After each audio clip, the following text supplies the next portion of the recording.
"He's not really gone," the voice whispered from the phone resting in Robert Whitmore's suit pocket. And for a moment Margaret Whitmore felt the world tilt beneath her sensible black heels as she stood beside the polished mahogany casket inside St. Bartholomew's Church, the late October sunlight filtering through stained glass windows in quiet ribbons of blue and gold that painted the marble floor with a calmness she could not feel. The organist had just finished the final hymn, a slow and dignified melody that echoed against the vaulted ceiling like a farewell stretched too thin, and the gathered mourners were rising from their pews with respectful murmurs, adjusting dark coats and smoothing silk scarves as though grief itself required proper etiquette. Margaret remained still, her gloved hands folded neatly over the program listing her husband's life in neat serif type. A lifetime reduced to bullet points and dates. Robert Whitmore, beloved husband, respected entrepreneur, father, grandfather. 75 years measured in inches of paper and solemn nods.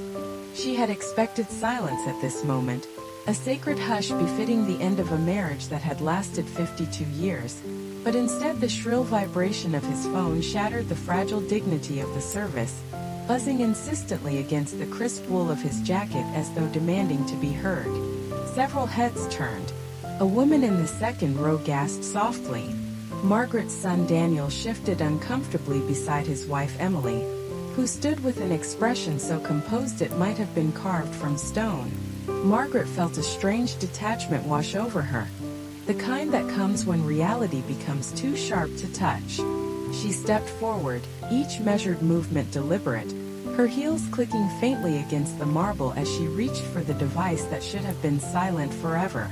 The screen glowed in her trembling hand, casting pale light across her lined face, and the message displayed there was as simple as it was impossible.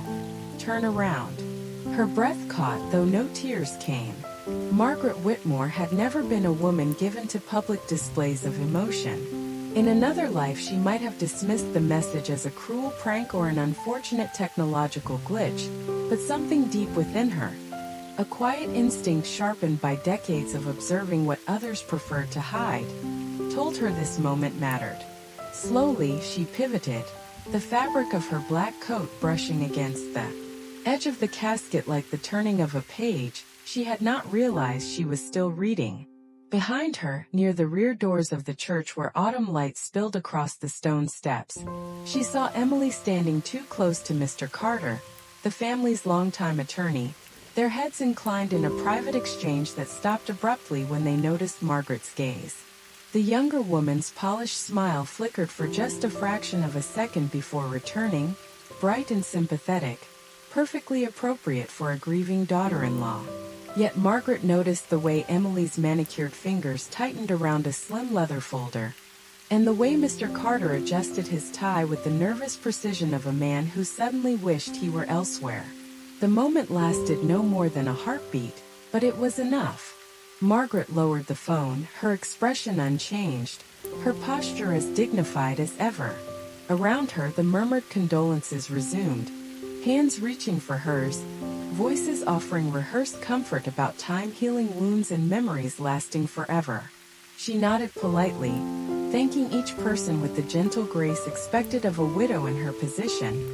Yet beneath that calm exterior something had shifted. The ringing phone, the cryptic message, the fleeting look of alarm she had glimpsed across the church's shadowed aisle. All of it settled into her mind like puzzle pieces waiting for their proper alignment.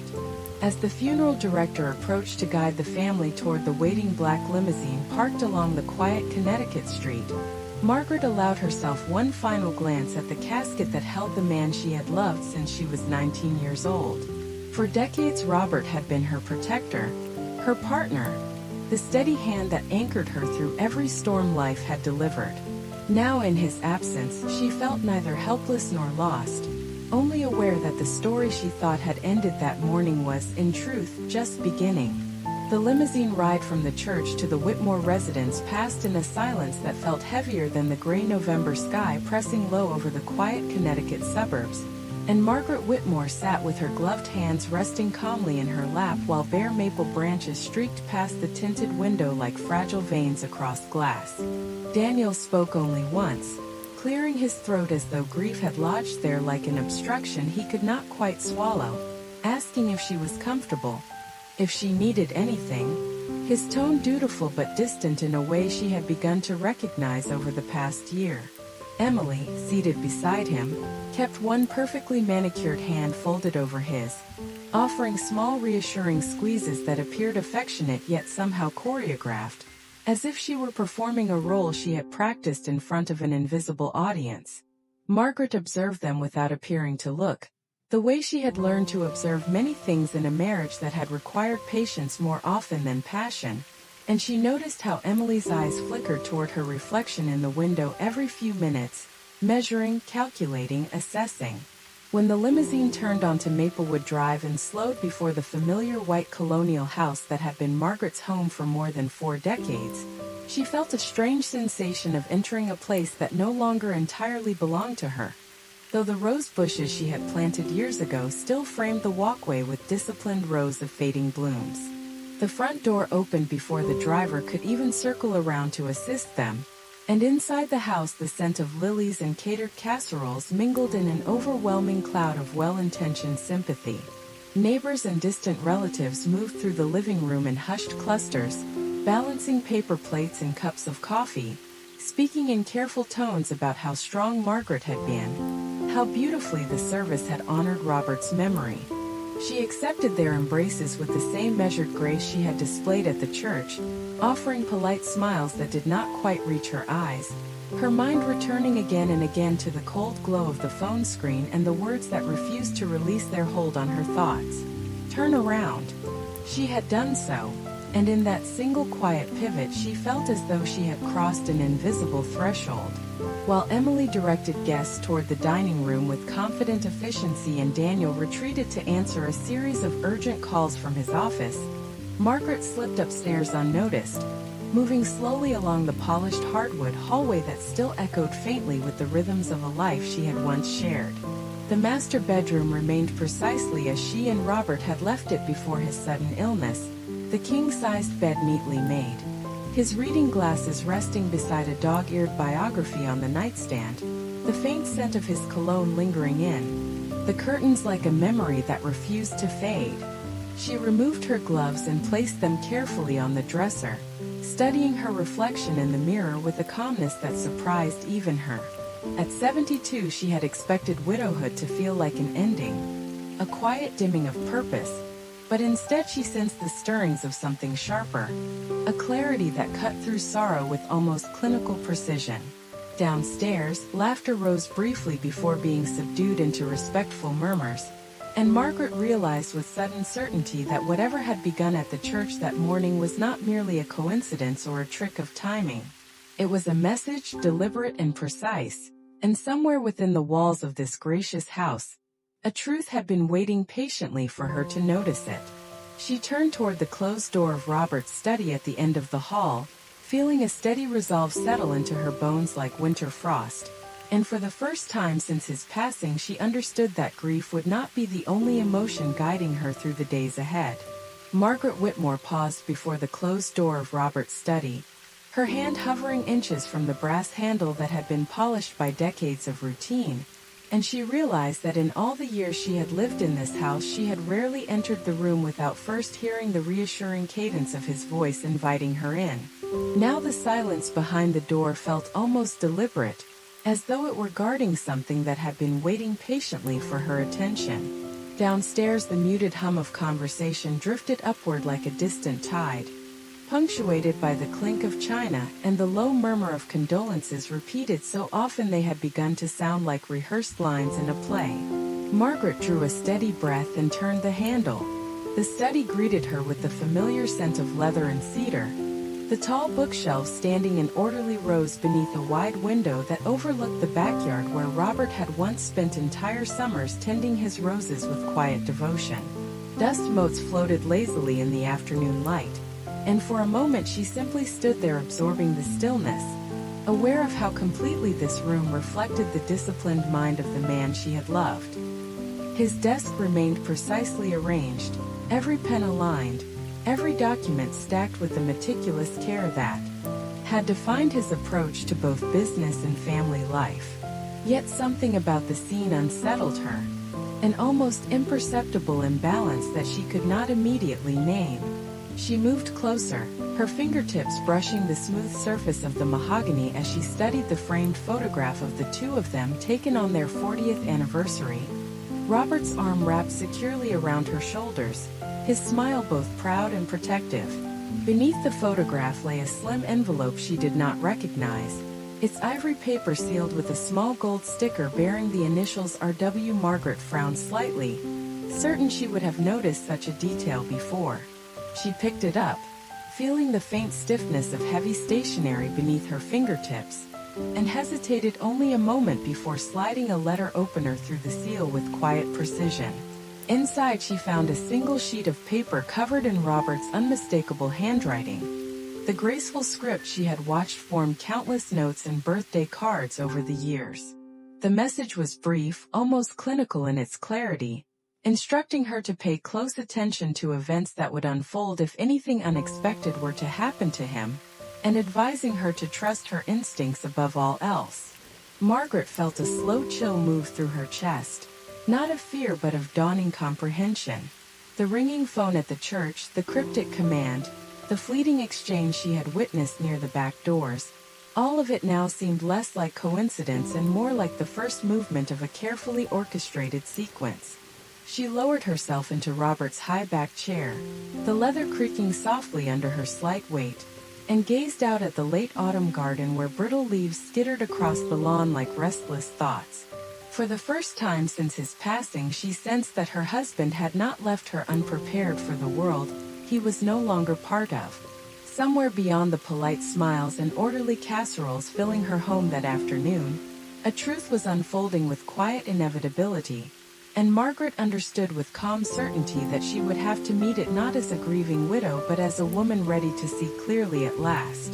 Margaret Whitmore remained seated in Robert's chair long after the last murmur of conversation downstairs had softened into the dull rhythm of departing footsteps and car doors closing along Maplewood Drive, the letter resting lightly in her lap. Like a quiet companion she had not expected to find. Outside the wide study window, the late afternoon light had begun to fade into a muted silver haze, casting long shadows across the garden where skeletal rose stems swayed in the cold breeze, and she found herself remembering another autumn decades earlier when she and Robert had first moved into this house with nothing but a modest savings account and an optimism that had seemed endless at the time. Back then he had insisted on planting every rose bush himself, measuring the distance between each hole with careful precision, promising her that one day the yard would be so full of bloom she would feel as though she were walking through a painting. Margaret had laughed then, young enough to believe that hard work and devotion were guarantees against disappointment. Now she understood that even the most carefully cultivated gardens could hide roots that twisted in unexpected directions. A soft knock at the study door drew her attention, and she slipped the letter back into its envelope just as Daniel stepped inside, his tall frame filling the doorway with an awkward mixture of concern and distraction. He asked gently whether she planned to join the remaining guests for coffee, explaining that Emily had arranged for everyone to gather in the dining room before leaving. His words polite yet tinged with an urgency that suggested he was already thinking about meetings and schedules waiting for him beyond the confines of grief. Margaret studied her son's face, noticing the faint lines etched there by years of ambition and quiet compromise, and she felt a flicker of sadness that surprised her with its intensity. He had once been a boy who clung to her hand while crossing busy streets, trusting her to guide him safely through the chaos of the world. Now he seemed to move through life guided by currents she could not fully see. She assured him she would come down shortly, her voice steady and warm, and watched as he nodded with visible relief before retreating down the hallway. When the door closed behind him, the room fell silent again except for the distant ticking of Robert's antique desk clock, its measured rhythm echoing like a reminder that time did not pause for understanding. Margaret rose slowly, smoothing the front of her black dress as she crossed to the bookshelf. where leather-bound volumes of financial records and travel journals stood in orderly rows. Her fingers traced their spines with quiet deliberation until she reached a slim ledger she did not recall seeing before, its cover unmarked, its placement slightly misaligned from the others as though it had been tucked away in haste. She opened it to find pages filled with neat columns of figures, dates, and initials she did not immediately recognize, evidence of transactions that hinted at decisions made without her knowledge. A calm resolve settled over her then, stronger than the earlier chill of uncertainty, and she understood that whatever secrets Robert had sought to protect her from were now hers to uncover. With the ledger held firmly against her chest, Margaret Whitmore stepped out of the study and into the dim hallway, aware that the life she had known was quietly rearranging itself into a new and unfamiliar design, one she would have to navigate with clear eyes and unwavering patience. Margaret Whitmore entered the dining room with the quiet composure that had always defined her presence at family gatherings. The slim ledger concealed beneath her folded shawl like a secret she was not yet ready to name, and she immediately sensed the subtle shift in atmosphere that accompanies the final stage of mourning rituals when sympathy begins to mingle with fatigue and polite impatience. The long oak table was crowded with half-empty casserole dishes and untouched slices of lemon cake, their bright frosting incongruous against the somber black clothing of the remaining guests who lingered in small clusters, discussing travel plans and upcoming obligations in voices carefully lowered out of respect. Emily stood near the sideboard pouring coffee into delicate porcelain cups, her posture effortlessly elegant, her smile warm enough to reassure the grieving yet distant enough to maintain an air of control that Margaret now recognized with sharpened clarity. When their eyes met across the room, Emily inclined her head slightly, a gesture that could have been interpreted as kindness or calculation, and Margaret felt a quiet certainty settle deeper within her that appearances in this house were no longer to be trusted. She accepted a cup of coffee she did not intend to drink, allowing the bitter steam to curl upward between them like a fragile veil, and listened as Emily spoke softly about how important it would be for Margaret to rest in the coming weeks, suggesting that managing such a large property alone might prove overwhelming for someone of her age. The words were framed as concern, yet their timing felt rehearsed, too precise to be accidental. Margaret responded with a gracious nod, thanking her daughter-in-law for her thoughtfulness while noting the way Daniel hovered nearby, his expression strained, his gaze drifting repeatedly toward the hallway as though he were waiting for a conversation he did not wish to have.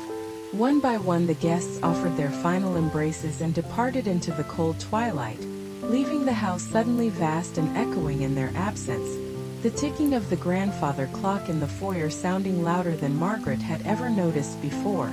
Emily began gathering plates with efficient movements, her bracelets chiming softly as she stacked dishes with the quiet authority of someone already accustomed to directing the rhythms of the household. Margaret set her untouched coffee cup aside and moved toward the window overlooking the front yard where a thin layer of frost had begun to settle on the lawn, transforming familiar ground into something subtly altered. She recalled the figures recorded in the ledger, the unfamiliar initials, the careful columns that hinted at decisions made beyond her awareness, and she understood that whatever Robert had tried to prepare her for was now unfolding in measured increments, each revelation more disquieting than the last. Behind her she heard Emily's voice asking whether she would consider selling the property before winter fully arrived, citing rising maintenance costs and the burden of empty rooms, and Margaret felt the final thread of uncertainty snap into quiet resolve. She turned slowly, meeting her daughter-in-law's attentive gaze with a calm steadiness that concealed the storm of recognition gathering within her, and realized that the true test of her strength would not lie in grieving the man she had lost, but in confronting the truths he had left behind for her to discover. That evening the house settled into an unfamiliar stillness that seemed to echo in every hallway and along every polished surface Margaret Whitmore had once moved through without a second thought. And she found herself standing alone in the kitchen long after Daniel and Emily had retired to the guest suite they insisted on occupying for the night, their hushed conversation drifting faintly through the vents like a distant radio signal she could not quite tune out. The ledger rested open on the small breakfast table beneath the warm glow of a single pendant light, its orderly columns of numbers and dates now illuminated with a clarity that felt almost accusatory, as though the quiet arithmetic of Robert's hidden arrangements had been waiting patiently for her acknowledgement. Margaret traced one trembling fingertip along a sequence of entries marked only with the letter E, each transaction larger than the last, each one occurring in the months leading up to her husband's sudden decline, and she felt a slow realization begin to settle over her with the weight of falling snow. She had always trusted that Robert's business dealings remained separate from the domestic sphere she managed with such careful devotion, yet the figure suggested a deliberate merging of worlds she had never been invited to see. Outside the kitchen window, a thin layer of frost coated the herb garden she had planted every spring for the past 30 years, the delicate leaves now brittle and silver beneath the porch light. And Margaret was struck by how easily something once vibrant could be altered by a single season of neglect. She rose quietly and moved through the darkened living room toward the foyer, pausing beside the grandfather clock whose steady ticking had measured countless family milestones, from birthday parties to holiday mornings filled with laughter that now seemed impossibly distant.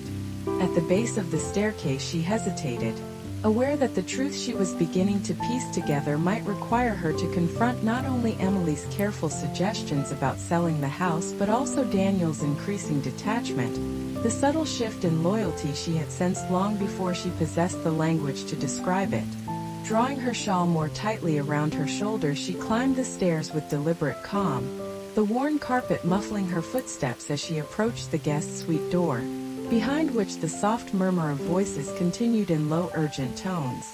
She did not intend to listen, yet as she passed she caught the unmistakable cadence of her own name spoken with a tension that halted her in place, and she realized with quiet certainty that the path ahead would demand a strength she had not needed in many years. Margaret Whitmore returned to the master bedroom without making her presence known, closing the door gently behind her before crossing to the window where the first pale hint of dawn was beginning to gather along the horizon. In that fragile gray light she felt the contours of her future reshaping themselves, no longer defined solely by loss, but by the steady determination to understand the legacy Robert had left her to unravel. Margaret Whitmore rose before the sun had fully claimed the winter sky, her movements unhurried yet purposeful as she wrapped herself in a soft gray cardigan, and made her way downstairs through the dim quiet of the house that now felt less like a sanctuary and more like a stage where every gesture carried hidden meaning. The grandfather clock marked each passing second with solemn authority, and she paused beside it for a moment, steadying her breath as she considered the careful balance she would need to maintain in the hours ahead. When she reached the kitchen she found Emily already there, standing by the wide farmhouse sink with a porcelain mug cradled between both hands, her posture relaxed yet alert in the way of someone who had slept lightly and woken with plans already forming. Morning light spilled through the tall windows in pale ribbons, illuminating the frost that still clung stubbornly to the garden beyond, and Margaret noticed how Emily's gaze flickered briefly toward the ledger resting on the breakfast table, before she quickly offered a sympathetic smile. She spoke about schedules and responsibilities in a voice softened by practiced concern, suggesting once again that Margaret might consider simplifying her life now that she was alone, mentioning retirement communities with landscaped grounds and social calendars designed to ease the burdens of aging. Margaret listened without interruption, nodding occasionally as she poured herself a cup of tea she did not intend to finish, her thoughts moving quietly through the figures she had studied the night before, the initials and dates aligning in her mind with a clarity that felt almost mathematical. Daniel joined them moments later, his tie already knotted though the day had barely begun, his phone pressed briefly to his ear before he silenced it with an apologetic glance toward his mother.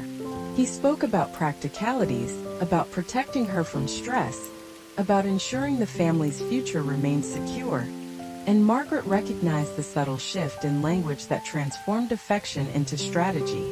She set her teacup down with deliberate care and met her son's eyes, noting the faint uncertainty that lingered there beneath his composed exterior. as though part of him still remembered the woman who had guided him through childhood storms. Outside, the first rays of sunlight touched the frost-covered lawn, causing it to shimmer with a deceptive beauty that would vanish within the hour. And Margaret felt a similar awareness settle into her heart. She understood that whatever quiet campaign had been unfolding around her was nearing a moment of exposure, a point at which suggestion would give way to declaration. After breakfast, she carried the ledger back upstairs, not to hide it but to study it further, tracing each unfamiliar entry until a pattern began to emerge like a map revealing hidden routes beneath familiar terrain. By mid-morning she had dressed with her usual elegance, fastening a pearl brooch at her collar as though preparing for an ordinary social engagement, yet the calm determination in her reflection spoke of a different purpose entirely. When she descended the staircase again, she found Emily waiting in the foyer with a folder of her own, its contents arranged with meticulous confidence, and Margaret realized that the next conversation they shared would shape the course of everything that followed, not through raised voices or dramatic gestures, but through the quiet unveiling of truths that had waited far too long in the shadows. Emily Whitmore stood in the foyer with an air of poised inevitability, the slim navy folder held lightly against her hip as though it contained nothing more consequential than luncheon invitations, yet Margaret Whitmore sensed the weight of its contents before a single page had been revealed. The late morning sun streamed through the tall glass panels beside the front door, casting long geometric patterns across the polished hardwood floor that seemed to divide the space into careful sections of light and shadow, and for a moment both women remained perfectly still within that silent architecture of expectation. Daniel lingered near the staircase, his phone once again clutched in his hand like a lifeline to obligations beyond the fragile tension unfolding at home, his expression caught somewhere between loyalty and unease. Emily spoke first, her voice calm and measured as she explained that certain financial matters required prompt attention, that Robert's passing had created administrative complexities which responsible families addressed without delay, and she extended the folder with a gracious gesture that might have been mistaken for kindness.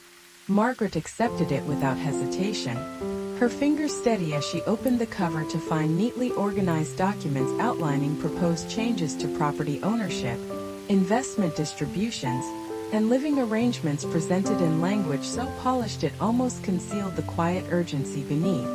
She read each page with deliberate care, the familiar cadence of legal phrasing echoing faintly in her memory from years spent attending charity board meetings and estate planning seminars at Robert's side. And she could not ignore the subtle pattern emerging between the figures in Emily's proposal and the entry she had studied in the ledger upstairs.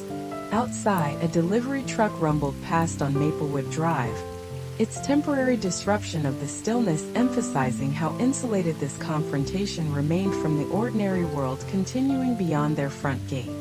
Margaret closed the folder gently and lifted her gaze to meet Emily's, noting the flicker of anticipation in the younger woman's eyes, the barely concealed confidence of someone who believed events had progressed exactly according to plan. She thanked her daughter-in-law for bringing the matter forward, her tone gracious yet devoid of the deference Emily had come to expect, and she suggested that before any decisions were finalized it would be wise to review Robert's complete records together with an independent advisor. Daniel shifted uncomfortably at this, his shoulders tightening beneath the crisp fabric of his suit jacket, while Emily's smile remained fixed though its warmth cooled by an almost imperceptible degree. Margaret sensed the delicate balance tipping, the careful choreography of influence encountering an unexpected resistance, and she understood that the quiet strategy she had begun to form would require both patience and precision to succeed. As she returned the folder, she felt an unfamiliar clarity settle into her thoughts, a recognition that grief had sharpened rather than dulled her awareness, and that the truth Robert had hinted at was drawing steadily closer to the surface, waiting only for her to illuminate it fully. The following afternoon arrived with a pale winter brightness that seemed almost ceremonial in its quiet clarity, and Margaret Whitmore sat in the back seat of the town car as it carried her toward the downtown office building where Robert's final legal arrangements were to be reviewed. the slim ledger resting beside her like a silent witness to the transformation unfolding within her. Maplewood Drive disappeared behind them, in a blur of familiar rooftops and frost-edged hedges, and she felt neither fear nor hesitation, only a calm determination that had settled into her bones during the restless hours of the previous night. When the car stopped beneath the stone portico of Carter and Associates, she stepped out with measured grace, her pearl brooch catching the muted sunlight as though signaling a quiet resilience she had not fully recognized until now. Inside the conference room, Daniel and Emily were already seated at the long walnut table, their folders arranged in precise symmetry, their expressions composed yet charged with an anticipation that flickered just beneath the surface. Mr. Carter greeted Margaret with a professional warmth that did not entirely conceal his unease, and she noticed how his eyes lingered for a fraction too long on the ledger she carried before he gestured for everyone to take their seats. The documents presented that afternoon were thorough and elegantly prepared, outlining a future in which Margaret's role in the family's financial landscape would gradually diminish in favor of streamlined management under Daniel's authority, a vision framed as protection yet threaded with subtle exclusion she could now clearly see. She listened without interruption, allowing each clause and condition to settle into the quiet clarity of her thoughts, and when Mr. Carter finally paused to ask whether she had any questions, she placed the ledger on the table with deliberate care. The soft sound of its leather cover meeting polished wood drew every gaze in the room, and Margaret opened it slowly, turning the pages until the familiar columns of figures aligned beneath the bright conference lights like evidence patiently awaiting recognition. She spoke then with a calm steadiness that filled the space more powerfully than raised voices ever could, explaining how Robert had prepared contingency plans designed to reveal themselves only if certain patterns emerged, how his meticulous records documented transactions that suggested a gradual shifting of assets long before his illness had altered the family's daily rhythms. Daniel's composure faltered in a way she had not seen since his youth, uncertainty flickering across his features as he realized the narrative he had accepted might not be complete, while Emily's confident smile tightened into something more rigid, her fingers clasping the edge of the table as though anchoring herself against an unexpected current. Mr. Carter cleared his throat and requested a moment to review the entries more closely, his professional assurance tempered by a growing awareness that the quiet widow before him possessed a clarity none of them had anticipated. Margaret Whitmore leaned back in her chair and folded her hands in her lap, feeling a profound stillness settle over her as the truth she had sensed began to take shape in the open light of day. And she understood that the legacy Robert had entrusted to her was not merely a matter of property or accounts but a final affirmation of her strength to stand firm when the carefully constructed illusions around her began to dissolve.